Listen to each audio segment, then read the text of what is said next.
Welcome back to another Roblox Studio tutorial. In today's video, I'm going to show you how you can subtract a value from the leader stats whenever a player dies. I'm using this in the case of an obby and with money, but you can use this in whatever scenario you want to.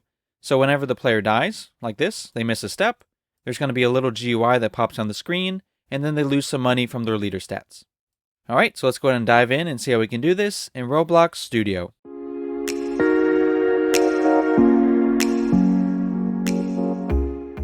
Alright, so let's go ahead and get started. We're going to be adding two scripts to the server script service. One of those we're going to rename to die, and the other one we're going to rename to leaderboard. Let's go ahead and take a look at this one first so we can see how to set up the leaderboard. Okay, to set up the leaderboard, we're going to start by saying local function. The name of this function is going to be onPlayerJoin.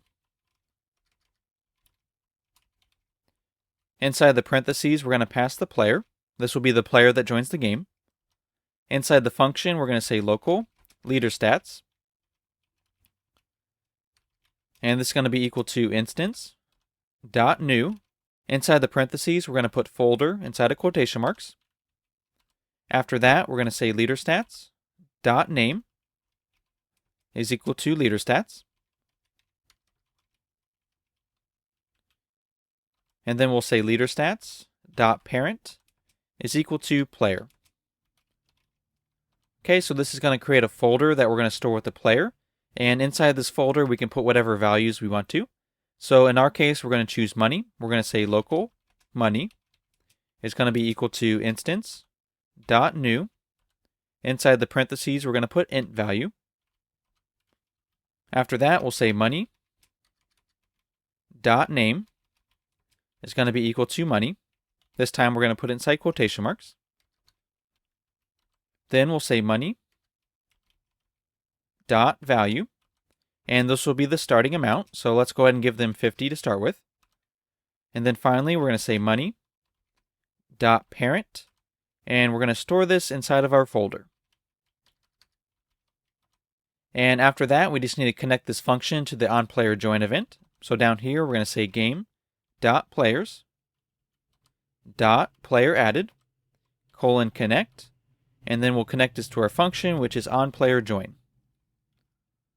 Alright, so let's go and run the game and make sure that got set up correctly.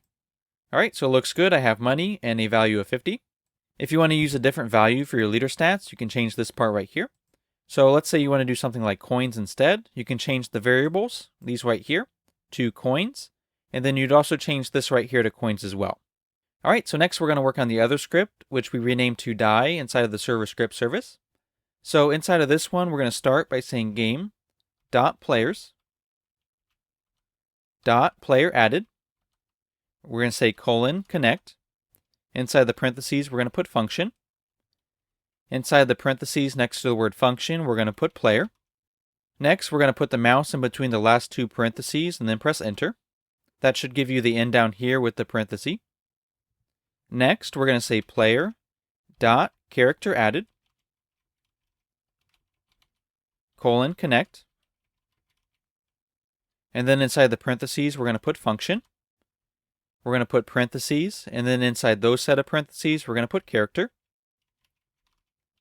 And then like before, we're going to put the mouse in between the last two parentheses and then press enter. That should give us another end for our function. Inside of this function, we're going to say character, : wait for child. Inside the parentheses, we're going to put humanoid inside of quotation marks.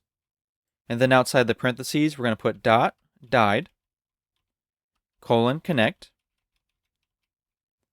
Here we're going to put parentheses, and then function, and then more parentheses. Just like we did for the last two, we're going to put our mouse in between the last two parentheses, and then press enter. So whatever we put inside of this inner function is going to happen whenever the player dies. So what we want to do when the player dies is subtract money from their leader stats. So we're going to say if player.leaderstats.money. So if you choose a different value for the leader stats, you'll need to update that here. Okay, so we're going to say if player.leaderstats.money.value minus 5. So this is the amount I want to take from the player whenever they die. If that is greater than or equal to 0, then what we're going to do is we're going to subtract that value from their leader stats. So this part here was just checking to see if they have enough money to take.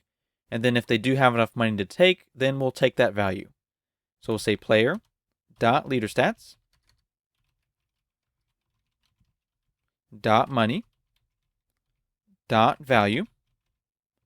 And then here we're going to say minus equals and 5. Okay, so basically what we're doing with this script so far is we're waiting for the player to join the game. We're waiting for their character to get added. Once their character is added, we're waiting for the humanoid. Once that gets loaded in, we're waiting for that humanoid to die. When the humanoid dies, we're going to check to see if they have enough money to take, which is this value right here. If they have enough money to take, then we're going to take that value. You can change this number here to whatever you want to. So if you want to subtract 25, then you just put 25 here and also right here. All right, so let's go ahead and test this out and make sure it's working. Okay, so I'm going to have my player die. Okay, and there we go. So the player died, and you can see up here they lost 5 for their money. So the next part we're going to work on is having a little GUI pop up to let the player know that they lost money. Okay, so to do that, you can come up here to the UI button and click it. After you click on the UI button, we're going to start with a screen GUI. And then after you insert the screen GUI, you're going to add a text label. Once you insert the text label, you can move it to wherever you want to on the screen. I would recommend somewhere near the top. And since I already made one, I'm going to switch to that one now. So for the screen GUI, I renamed that to death. And then inside there, I renamed the text label to message. This is what my text label looks like. So I changed the background transparency to 0.75 to make it almost transparent. And then for the text section down at the bottom, I just selected the option that says text scaled. That way the text fills the box. Okay, you can make whatever other changes you want to. Whenever you're done, you're going to unselect the visible option right here. That way it doesn't show up when the player starts, only when the player dies. Alright, so after you customize your GUI, we're going to head back to the die script. Okay, so on the script here, whenever the player dies, we want to make that GUI visible. So to do that, we're going to say player dot player GUI. And then we're going to say dot death. So this is why it's important that you change the name of the screen GUI, because we're referencing it by name. So if you didn't change this part to death, then this line won't work. Okay, so after we get to the death screen GUI, we're going to go down to message. So we're going to say dot message. And then we're going to say dot visible. And we're going to set that equal to true.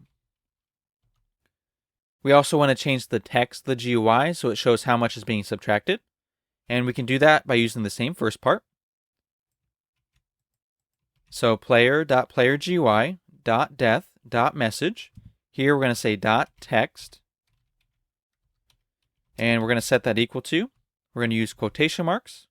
And then we're going to say -5, since that's the value I'm using.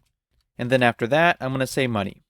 Okay, so after we do that, let's go ahead and wait 1 second. So we'll keep it on the screen for 1 second. And then after that, we want to make it invisible again.